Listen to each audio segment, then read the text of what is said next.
Hi, I've been working remotely for several years until now, and everything is so fine. I really enjoy my life. I really enjoy that I don't need to go to the office or work 9 to 5.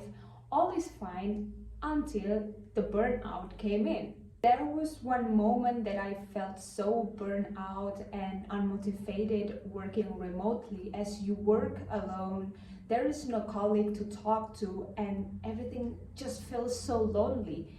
You feel so alone. I've been struggling with this for several times until I found three best way to overcome with it, and it works at least for me, and I would like to share to you in case that you're also in the same position as me, or you just started to work remotely, and I hope that I can share something that can help you as well. So there are three things that I would like to share you to overcome burnout as a remote worker. First, make sure that you have a clear boundaries of your working time or your working environment and your private lives.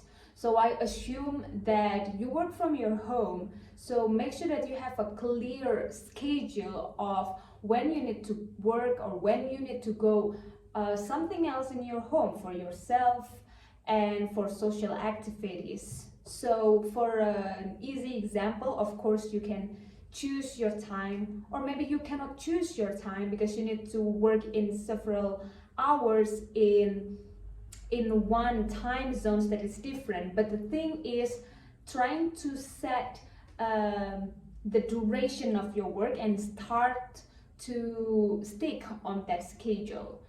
And it's when I say boundaries, it's not only about the time, it's also about the location. So choose one room or one spot in your home that is dedicated for your work, so you don't do anything at that room or that stop except then work. So every time you go to that room or you are in that spot, so all of your mind has automatically thinking that, oh, you need to work because you are in the working room or in the working spot. Of course, I have been struggling with the distraction. Yes, it's true. The distraction when you are working remotely at your home is harder than when you work in the office. I've been struggling with this quite a long time, and I'm still on my practice on this, but the thing that I do to practice myself is to keep remind myself that, Ali, you have another time for this. Yes, I always do like a little bit of a stupid thing after lunch. So every time I would like to go on my phone and to do something stupid, I always keep reminding myself that, Ali, you have this after lunch. Don't worry, it's only 2 hours after this, and you can have this. Go, keep, continue working. Or you can also do the old way, like keep your phone away, keep all the distraction away, and you can do your practice. I'm probably not the best person to talk about distraction. I totally understand it is so hard and it needs a lot of practice for that. But of course, you can start doing my way, and you can have your own way, finding your best way little by little by practice. Second, prioritize your self-care as well. Just because you're working at home, that doesn't mean that you are relaxing at home. You are also working, but at home. So take some break. When you're scheduling your daily schedule, please make sure that you put 1 or 2 hours for your daily routines. It can be doing your hobby, doing exercise.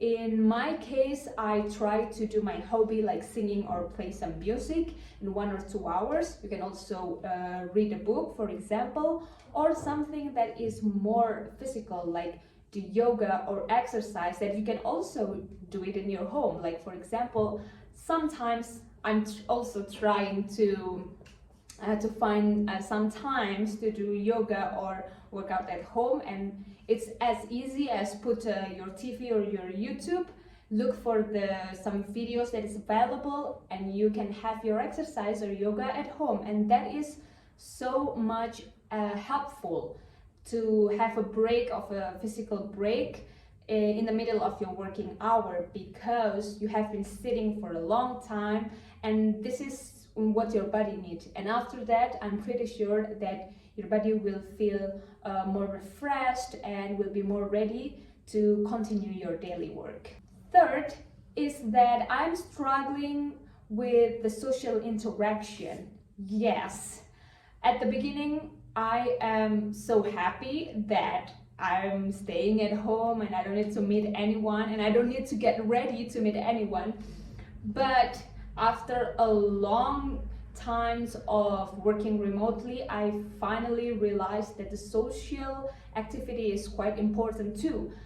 So to cope with this, you can find another remote workers in your area or in your neighborhood, and you can schedule a meeting with them 1 or 2 times per week when you just meet together, hang out, maybe having breakfast or having lunch together, and then continue working.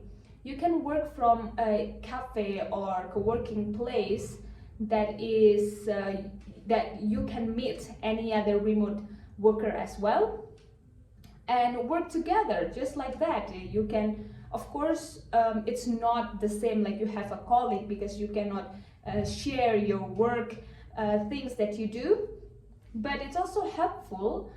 You can also share a little bit of story, a little bit of problem, but the most important thing is that you feel a company.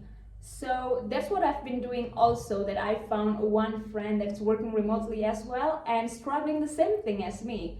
So we just schedule 1 or 2 times per week to have breakfast, and then we just sit side by side with our laptop open and work together.